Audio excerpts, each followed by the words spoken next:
yeah? Congratulations, sir. The Cosmic Shake Here. Wow, thanks. I've been dying for one of these. Where's the imagination and creativity for which the show is known.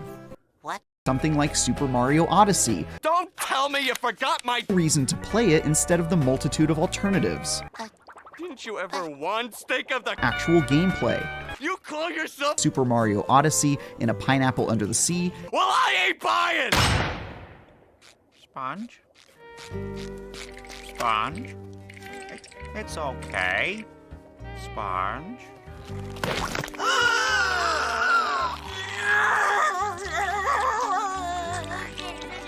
Remember how IGN made that review on SpongeBob Rehydrated and gave it a low score of 5 for a bunch of bullshit reasons? But it does so little to stand alongside the best, or even the pretty good, platformer remakes and remasters we've seen this generation. That's right, they said it didn't fix any of the problems with the original, so for that reason, Cosmic Shake not being a remake must be good, right? Into Super Mario Odyssey in a pineapple under the sea. Sadly, this falls far short. Okay, new theory. If you go to IGN for anything but amusement, there's something mentally wrong with you. Before we get into why this is the worst IGN review since Evil West, I want to clarify that I wasn't as mad about the Rehydrated review as most people. The reason being is that I kind of agree with the fact that that game didn't really update anything but the way it looked. The problem is that does not justify a score of 5, or as they call it, Mediocre? And the same person who made that review also reviewed the much-beloved Insane Trilogy, a game that was actively worse than the original due to the fact that all 3 games were given the same jumping mechanics as the 3rd game. That, along with the fact that you die way too easily due to more pointless changes, you would think that this IGN reviewer would at least mention that, considering the fan he claims to be. Yeah, I know they put relics in all 3 games, the update Rehydrated was missing, but unfortunately the first 2 games weren't designed for this either. I mean, Crash 1 doesn't even give you running shoes. The fan, since he was a kid reviewer, notices none of this, but let's face it, the Insane Trilogy was a highly anticipated game. And when it comes to IGN, that tends to go a long way. However, even if you could excuse this, Cosmic Shake is in fact an original game, so they're gonna have to come up with something better than a lack of updates. How did they do? Is a simple, unambitious platformer that pales in comparison to its peers in every way besides all the charm and humor it borrows from the iconic show. You're not fucking serious, are you? Rather than the ground-up redesign that we deserve, one that absorbs the progress genre heroes like Mario or Ratchet and Clank have made in the decades since. Yeah, I guess when you go out to purchase a AA licensed game, it should be as good as Super Mario Odyssey, one of the biggest franchises of all time. Look, I'll be honest, I'm not a huge fan of this game. I probably like a lot of other SpongeBob games a lot better, and it is lacking in many categories, but a comparison to fucking Mario? Like I said, SpongeBob is best known as a cartoon, not a game. That's why the Insane Trilogy gets a pass, because it's fucking Crash Bandicoot. But with this, there's no obligation to praise the game, so they do the exact opposite. Because what exactly are the reasons?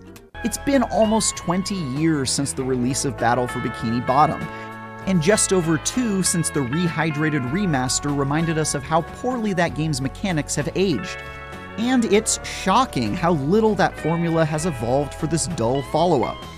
Are you actually fucking serious? You're gonna complain about a sequel to a SpongeBob game that came out 2 decades ago because it didn't update enough? While Ubisoft releases Assassin's Creed games on a yearly basis and rarely gets below an 8? And if you're wondering if this is the year when Assassin's Creed finally fixes its long-standing problems with your character accidentally grabbing the wrong ledge or climbing the wrong wall, sadly it is not. Now, I know Assassin's Creed games have changed a bit, but let's be honest, if they didn't release these games on a yearly basis, a lot of those problems and similarities probably wouldn't exist. Not to mention, this game is different. It's not that different, but it doesn't feel like the same game and has a lot of new ideas. You know what it doesn't have? The challenge that platforming games need to work. Dreadfully simplistic jumping puzzles and combat against the same handful of enemies who pose absolutely no challenge wore thin quickly. Indeed. I mean, it's not like Crash 3. I mean, in that game, you'd hit an enemy and it wouldn't die. You'd have to hit it a second time. Now that was difficulty. Also, Spyro. Spyro the fucking Dragon. One of the most beloved platforming games of all time. Was it difficult? No, it was easy, kid accessible. That's what a lot of platforming games are. But even so, I can't imagine any of the children I know enjoying this half as much as they would something like Super Mario Odyssey. You know what, IGN? You got me. When I was a kid, my parents got me a PlayStation for Christmas along with Crash Bandicoot 2 and Spyro.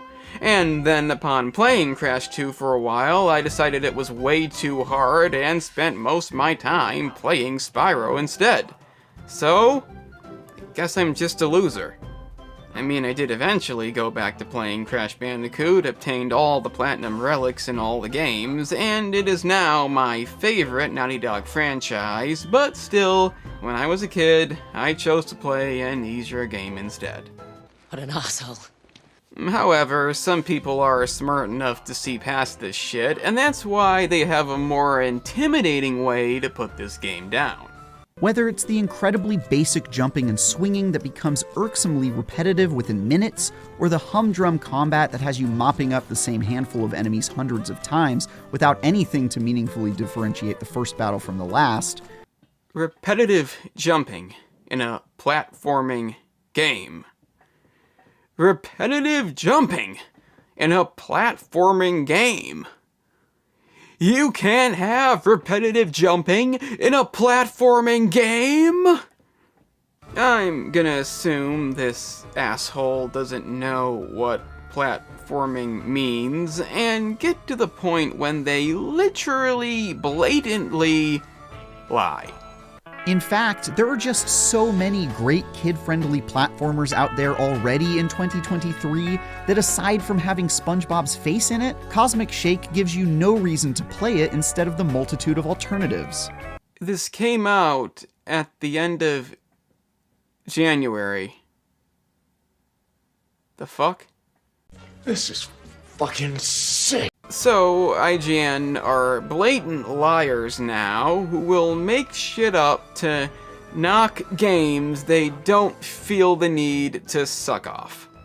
In the end, the only positive thing they say is that it has all the same voice actors and a lot of memorable moments and nods to the show.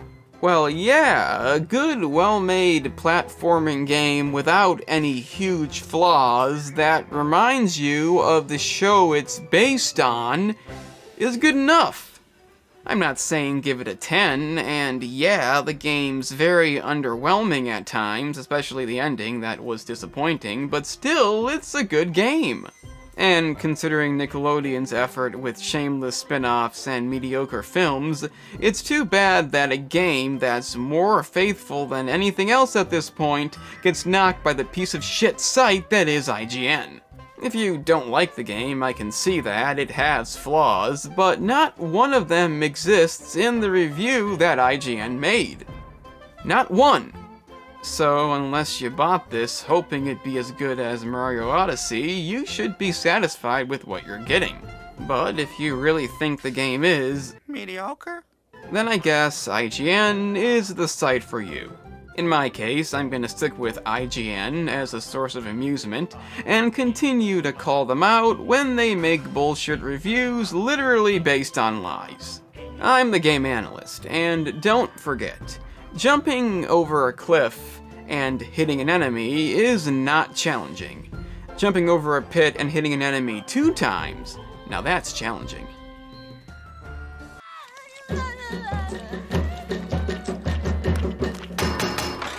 Another one? Look, I told your little friend. It plays like every forgettable, middling platformer I've played in the past 20 years. Well, this one's on the... Oh, what? You're actually here? That's fucking amazing. I guess you may as well check out the main channel, in which I discuss movies, TV series, and the offensive topics that lie within. If you're into that, then press the link in the description. It's right there.